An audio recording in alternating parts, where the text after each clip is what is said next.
Hi, kids. Okay, back to school. Pour one out for Cooley High. 1975. This is a film that has some things in common with some of the other films we've discussed. There's a trend here. So this one is another coming of age story. It's some high school seniors again.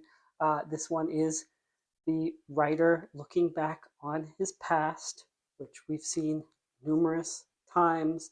American Graffiti, Last Picture Show has elements of those two films, but not, I wouldn't say inspired by those two films, not wholly. So it's in 1964 Chicago. The Cabrini Green projects is where our characters live. They go to Cooley High, if you can believe it. And it's their lives mostly dodging school, really. So the themes of the same thing we've been seeing.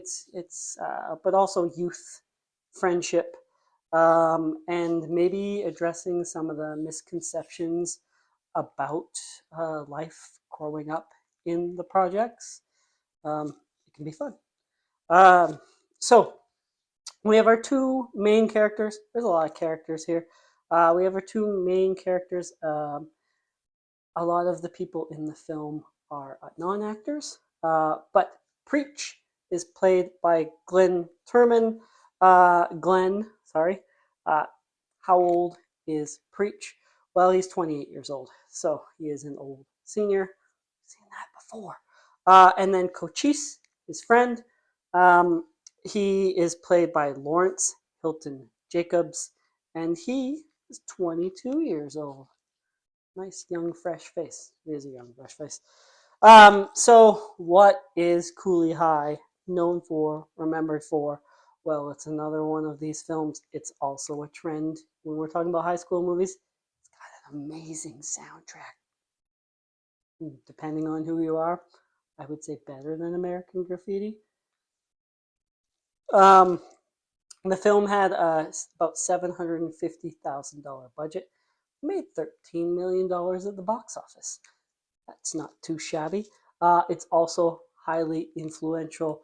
Boys to Men, their debut album, is titled Cooley High Harmony, and it also features a cover of probably the most pivotal song at the end of the film, most heart-touching song, heart-touching moment in the film.